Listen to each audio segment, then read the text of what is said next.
All right. Well, hello, everyone, and welcome to the program. As always, I'm absolutely thrilled that you are here. Today, I'm here on behalf of the fine folks over at HOPress, Shore House Books. I want to say hello to Donna Kavanaugh. That is a publishing company, and they also have this website called humoroutcast.com. Humoroutcast.com. New content posted pretty much every day, and it's very topical. It involves politics. So, you can always hop on there, and they say it's the place to catch a laugh. Humoroutcast.com. With us today is one of the authors, James Kobak. James, how are you doing? I'm fine. How are you?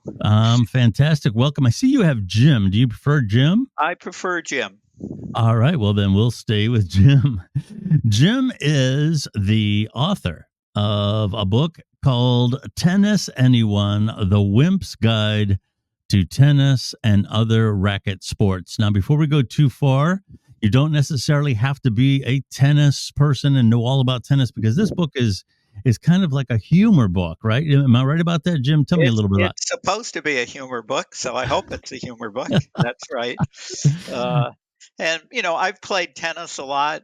When I was younger, I was never very good. I had lots of lessons and they didn't help much. So I kind of put a lot of that into the book. But I've also kind of followed tennis on TV and what have you. So there's a kind of a humorous take on the history of tennis and other aspects of tennis. And then, of course, today, things like pickleball, which has become so popular.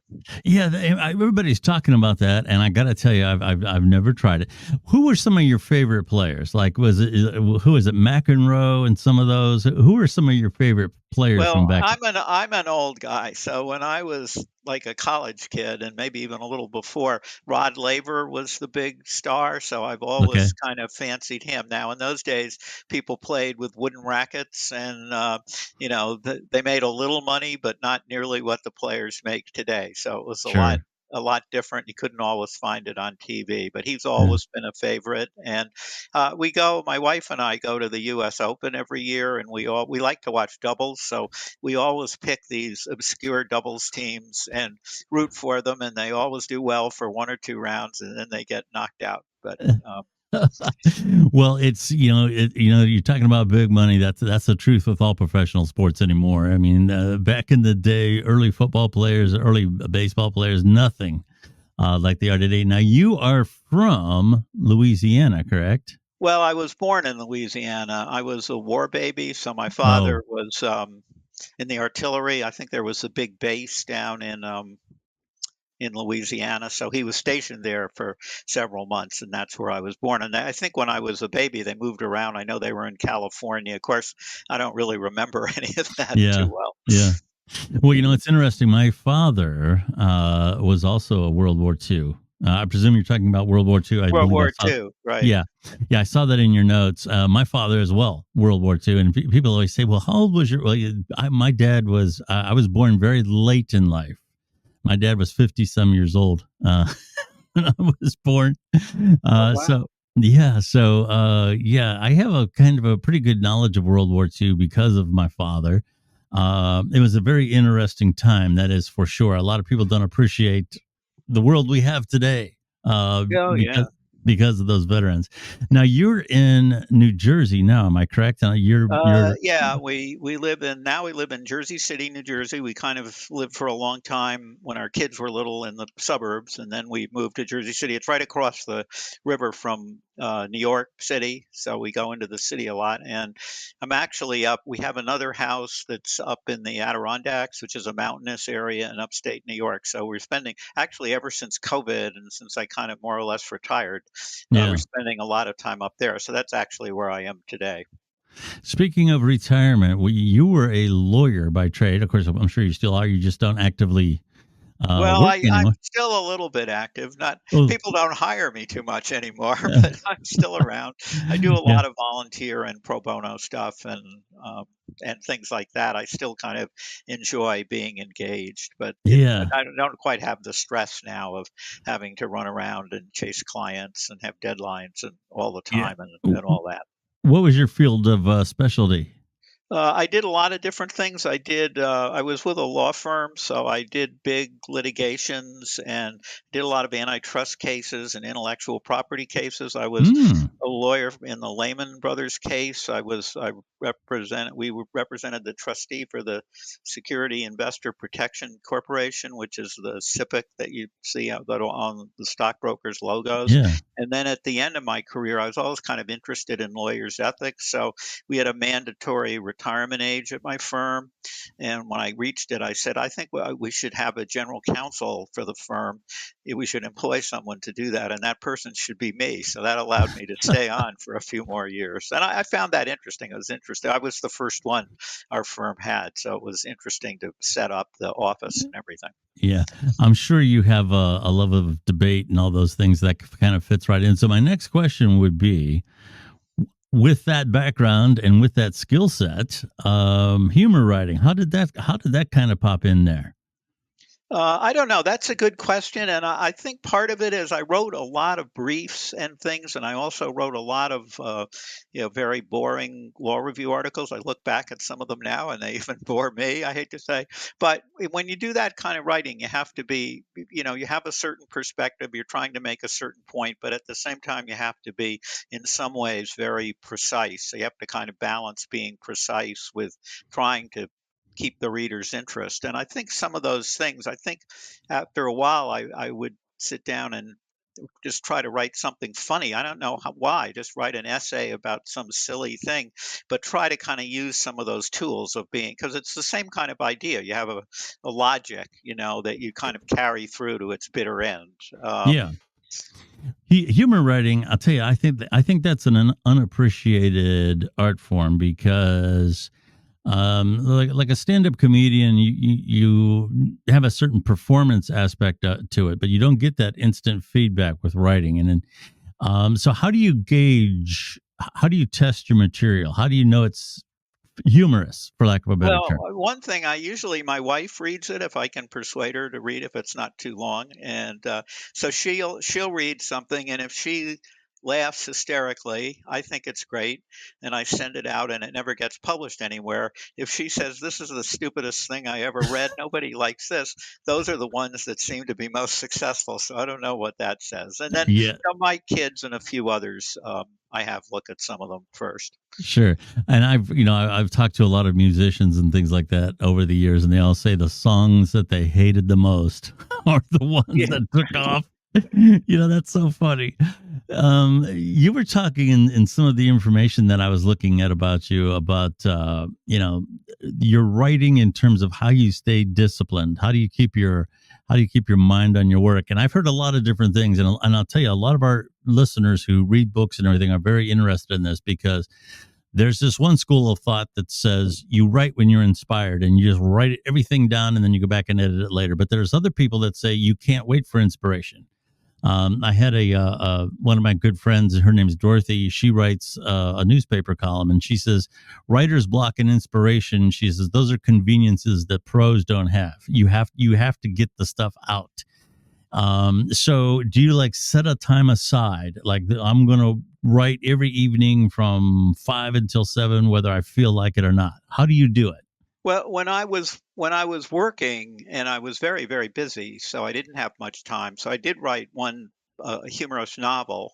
So when I did that, I did try to like I would write some of it on the commuter train, and there'd be other times, and I'd try to because I just didn't have time, and I had ideas in my head, and if I waited too long, I would lose them. Most of the rest of the time, um, I'm not that disciplined, but an idea occurs to me and I write essays, so essay kind of comes from the word that means try. So the idea is you Hmm. get an idea and then you try to see if you can do something with it. So once I get the idea, then I kind of feel driven to at least get started.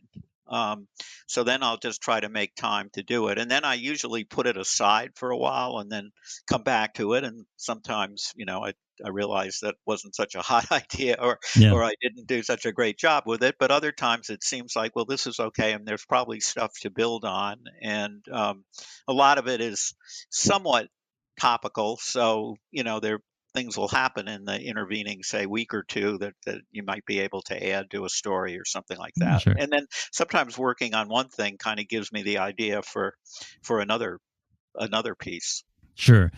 Your book, just to give people an idea of what this is, it's kind of like a parody of maybe that, if that's not the right word, correct me, but it's kind of like all these how to books now. Yeah, it's Uh, kind of a parody of that, and then also a parody of the how seriously some people, take tennis and sports and things. I mean, after all, they're supposed to be recreation. You're supposed to have fun, and I think people take themselves too seriously. So I like to poke fun at people's foibles and so forth. But yeah, the basic idea is kind of a takeoff on a how-to book. Interesting. And I like the fact that you kind of go after the people that take it seriously. I come from a football town. I, Ah, I come I come from Canton, Ohio. And if you're not familiar, that's the birthplace of the NFL. The Professional Football Hall of Fame is here. right, right. An hour or two down the road is Ohio State. An hour up the road is the Cleveland Browns. And we're talking the area that I'm from is like, Paul Brown, all those people.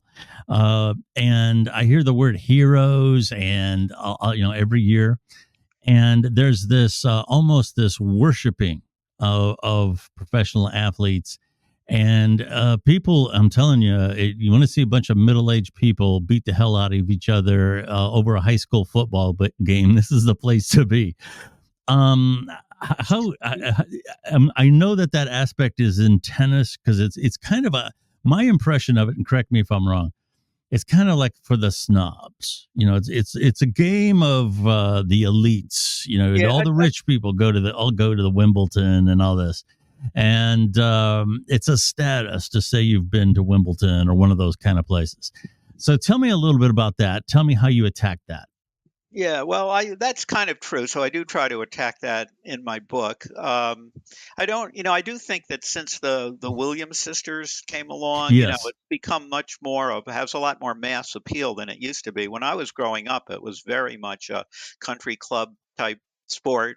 And I do try to satirize that in the book a little bit. I don't think it's quite that much that way now, but it is pretty glitzy. As I say, we go out. We were just at the Open about a week ago, and we used to go years ago, and you could wander around and there were a lot of people there and all the hot dogs. You could get things like hot dogs, although they were all overpriced. Now the food is ridiculous. They were selling, so I don't know what it's called, but some kind of fancy drink for $23 a shot, and all these people were belting them down. Some of them had glass after glass of them. So that's all Interesting. changed a lot, and yeah, that certainly is one of the things I try to satirize in my book, the commercialism of it. The commercialism of it, absolutely. What about the game intrigues you? I mean, obviously, it's a competition. People who like football like the physicality of it. People who are avid baseball fans say that it's a mental game. You know, how would you categorize tennis? I think it's a little bit of both. I think there are people that do it are really amazing athletes. As I said, I used to play a lot myself, and I never was very good. But just seeing what even an average, well, I guess this would be true of a professional baseball player or soccer player or anything else, just the kind of average bench warmer type player that nobody's ever heard of are amazingly good. If in any other circumstance, if they weren't playing Roger Federer or somebody, they'd be an amazing athlete. I Yeah, think there is a mental side of it. You have players that kind of stay at the baseline and are very cautious but get everything back, and then others that serve and volley and are much more aggressive and that change their serves and do other things. I just find it enjoyable to watch. I will say that the men's matches in the major tournaments that can go 5 sets and last 3, 4, 5 hours do get a little boring sometimes. So Yeah, well, of course. Yeah, it can get that way with any sport, really. Short and impactful is kind of like a baseball game. Can go on forever if you're not careful. At least football has a time on it, like George Carlin always used to say. Speaking about the book itself, getting back to how it's structured as kind of like a parody and a how-to book. It seems to me like this is a book that you don't need to sit down and read and keep track of a storyline. Like no, like no. you do. You can pick it up and get a few chuckles out of it any time. Is that correct? Yeah, no, I hope that people wouldn't. I think it would get to be a little too much if you tried to read it straight through, because there are a lot of, frankly, pretty silly little bits in it. And the idea was somebody would pick up a chapter or two when they had a few minutes, or browse through it and see something that caught their interest, and over time maybe read the whole book. But it definitely isn't like a novel or even a book of short stories. It's very much meant to be read a few minutes at a time. And Yeah. most of the chapters and segments are only 5 to 8 pages to really lend themselves to that. Yeah. You had mentioned, and I find this intriguing. You have a section in there about AI. How did you work in AI in tennis? Well, I just tried to think about what so. I mean, it's just a very silly premise that somebody programs a device on the other side, a Roomba type thing, and then that's the artificial intelligence. And originally, it's pretty easy to beat the artificial intelligence because it doesn't have any arms or anything to hit the tennis ball with. But eventually, it discovers that it can make drones and and basically attack you on the other side of the net. But as I say, it's just a silly little thing. Yeah. I don't think that's that far fetched anymore. If you've seen some of these robots that Tesla and some of these other things are doing, it wouldn't surprise me at all if you could go to like a tennis court to stay in shape and actually place a. Yeah, well, no, yeah, that's actually good. Because people there, you do have these ball machines now that hit, tennis balls, shoot tennis balls to you, and I could see having maybe a robot that could move around a little, and Yeah. I Yeah. haven't seen that yet, but you're probably right. That probably is coming. It'd be even more frustrating, probably, Yeah. because the robot will never make mistakes. Yes, yeah. That's what it's going to be a crazy world next couple of years. That is for sure.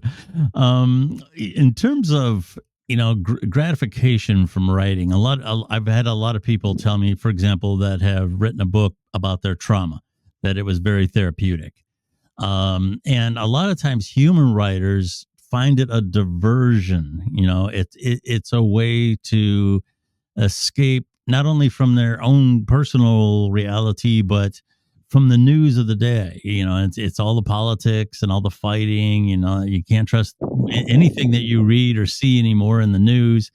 So I think sometimes people just want to escape. And as a writer, as somebody who puts this together, does that help you escape the reality of the day?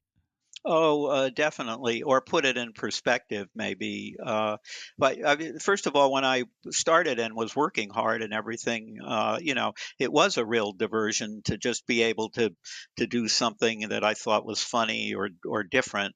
And today, I do some of my essays are political satire and things like that. So it does help you maybe come to grips with, in a way, with things that are going on, and also there's some things that are become kind of the issue du jour, very serious, people take very seriously, which if you look at a certain way, maybe in the long run isn't really going to be all that important. So I think it sometimes helps you to develop that perspective too. Yeah.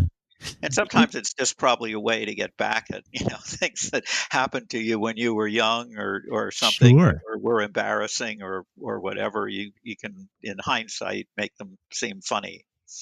You had mentioned how everybody takes things serious. Why so serious is the phrase that we often hear now from the movies. when it comes to political correctness and all this other stuff. And I don't want to talk about that. But what I do want to talk about, I got a lot of friends that still do stand up comedy, and a lot of times club managers will come up to them. I used to do stand up years ago, and this didn't happen when I was in it. But I've had some of my friends tell me that club managers come up to them and say, "No jokes about this, no jokes about that, blah blah blah blah." And it is because at any given time you say the wrong thing, and half the people will get pissed off. Do you find do you have a hard time navigating that? Did you offend avid tennis people or anything like that? Do you have those problems? I don't think, unfortunately, I don't think I have a wide enough readership to offend that many people. But yeah, I have done it sometimes. I know sometimes I've published things that have been like in a newspaper or something like that, and you get a few letters, and some people like it, and some people will take umbrage, and they'll take umbrage at um, I don't know, just the strangest Oh things. yes. I did one, it's in the tennis book actually, but also part of it was an article years ago, and I spoofed the different kinds of tennis rackets that were coming out. And so my wife was the volunteer captain of the Montclair, New Jersey ambulance unit. So I put in a tennis racket that also doubled, had like emergency supplies in the handle. I mean, it was just a ridiculous premise. Well, some woman actually called up the ambulance when my wife was there and wanted to know where she could get this tennis racket. So you just never know what people are going to react to.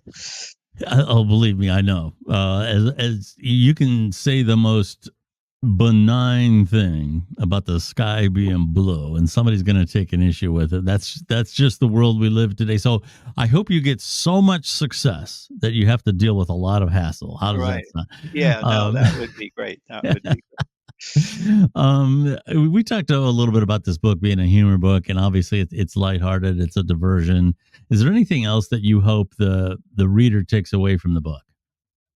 Well, as I said, I do hope they realize that there are aspects of tennis, just like anything, that people take very seriously or kind of exaggerate out of all proportion, and that they'll kind of understand that. I think for anybody who's tried to be an athlete of any kind and wasn't very good, they might take a certain amount of solace in the Yeah. in the book. That's something that we have a hard time doing, is laughing at ourselves, and that's a shame. But people really can't do that anymore, and sometimes a project like this maybe allows you to lighten up a little bit about how you view yourself. And that's something that I would hope people take away from the book, because life is not permanent. Don't take it so seriously. When you are in going through some of these other things with your writing and you get inspired, do you get ideas for anything else? Do you have any other projects that you're working on that maybe was an offshoot of this, or do you want to like try a suspense book or something like that? Or what are some of the things that you're working on now? Yeah, no, I have a children's book that that I think I'm going to also publish with the Humor Outcast Press. I Okay. talked to Donna Cavanaugh, who you mentioned, Yes. about it, and it's pretty far along. It actually arose out of stories I used to tell my kids when they were little. Now they're all grown up, but more than grown up. And Yeah. one of them, actually, my son is pretty artistic. He's a little bit of an artist, and so I'm hoping that he'll actually illustrate the book, because it's a Okay. children's book, so it would could use some illustrations. So that's one thing. Now that's something I've worked on for a while. I still write some essays. I've started writing a lot of poetry for some reason, maybe because I'm old, and so the poems I write a lot are called villanelles. It's a certain form, and I just find it an interesting kind of form to fool around with. Interesting. Just basically, how's that structured? I'm kind of curious what that is, and I'm sure some of the listeners are too. There's a famous Dylan Thomas poem about don't go dark. softly into the night. He wrote it to his father, and Yeah. yeah, so that's in that form, and it has a couple of repeating lines that come through, and they're like five stanzas and then a quatrain at the end, and there's a repeating line in each of the stanzas and in the quatrain. So it's a lot about things that I do it about things that are kind of come in cycles, because the form, like when the different times of the year come around, or holidays, because it kind of lends itself to that the structure of the form. Interesting. That is very interesting. We're talking now. I know you go by Jim Kobak. That's right. In terms of your author name, are people looking up James Kobak or are they looking up Jim? They should look up James Kobak. Okay. Uh, uh, th- Okay. So the author name is James Kobak, and the book is Tennis Anyone: The Wimps Guide to Tennis and Other Racket Sports. Have you tried pickleball and some of those other things? I've tried pickleball, racquetball, and squash, and I'm Oh, terrible at all of them. I have a lot of knee problems now, so I find that oh, it's a little hard to do. I can still do it, but I used to play tennis all the time. Now I find if I play a lot, it hurts my knees too much. So I'm mostly an yeah. armchair person. But when I did try these other sports, I I wasn't very good, and I'm pretty old now, so I think it's old dog doesn't learn new tricks too easily. Well, you But never my know. wife and a lot of my friends, especially pickleball, has taken off like Oh crazy. yeah, I hear people talking about it all the time. I'm gonna have to check into it because I don't even really know the what the differences are, but I'll have to check into it because it is amazingly popular. Okay, where can people find the book? And again, you'll be looking for the author name James Kobach. Tennis Anyone: A Wimp's Guide to Tennis and Other Racket Sports. Where is the book? It's on Amazon, and there's a paperback version, and there's also a Kindle version. Okay, in a Kindle version. All right. How about you, Jim? Where can people find you? Because you seem like an interesting guy. You got this lawyer career background, and you enjoy sports. You got this humor angle to sports, this lighthearted nature. A lot of good stuff going on. Where can people find you online? Well, I've got I don't really do I've got a LinkedIn. I don't really do other social media. I didn't really ever think it was that good an idea for a lawyer to do it, and Yeah. now so I don't really have a website or anything. If they go to Humor Outcasts, I do write things there, and so there's some information there that they could get. Um, Okay. Well, that's fair enough because humoroutcasts.com is a pretty major website. You're not going to have any problems finding it. It comes right up in a Google search.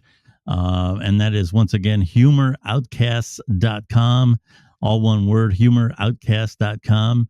And, that's the place to take a humor break, catch a laugh, all kinds of different posts there throughout the day. And here again, it's very topical stuff. A lot of times politics. So it's just a good place to, I'm going to take a break. Check out yeah. humoroutcast.com and you can find some of James Kobach's work on there. And here again, this is all part of the HOPress Storehouse Books. I'll say umbrella. Is that a good way to put it? And that is where James's book, and I say James because really want to stress the author name here, James Kobach. That's where the book was published. Tennis Anyone: The Wimp's Guide to Tennis and Other Racket Sports. Jim, as a parting shot, for someone who wants to take up tennis, what would be your best advice? If somebody said, you know what, I'm tired of sitting around, I got to lose weight. What's the best advice you can get them to get started? I think they should buy my book. There you go. That's the first thing. There I you get go. take some. I think you could take some lessons someplace. You can probably go to the local Y or someplace like that if you don't belong to a fancy country club or anything, and get some basic lessons enough to pick up the game, and you maybe find somebody that you can just hit with. It's a lot of times it's fun to play tennis without really being that competitive, just Yeah. going out and hitting the ball and then practicing your strokes. And I have a chapter in the book about hitting against a backboard, which I used to do a lot, and even that can be fun. And so, but it is a little hard to pick up if you don't have Yeah. some very basic. It doesn't mean a lot of instructions, but a few lessons on what the different strokes are and how you should, how you hold the racket and all that. But Yeah. so I would definitely advocate that they do that. I think if you just try to pick it up on your own, that'd be a little difficult.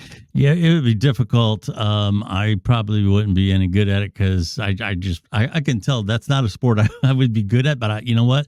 I do enjoy watching it from time to time.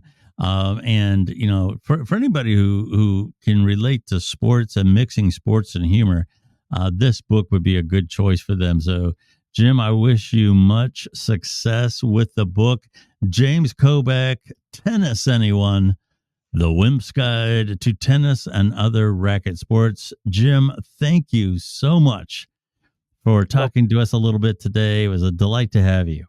thank you. I enjoyed it, and I appreciate it, and I hope people appreciate the book, and I do hope they'll go to Humor Outcast's website and look at it, because they're, as you say, they were very interesting and humorous articles there on a whole variety of topics. That is for sure. I want to shout out to Donna Kavanaugh, humoroutcast.com, the place to take a humor break, the home of HOPress, Shore House Books, the publisher that produced James Kobak's book.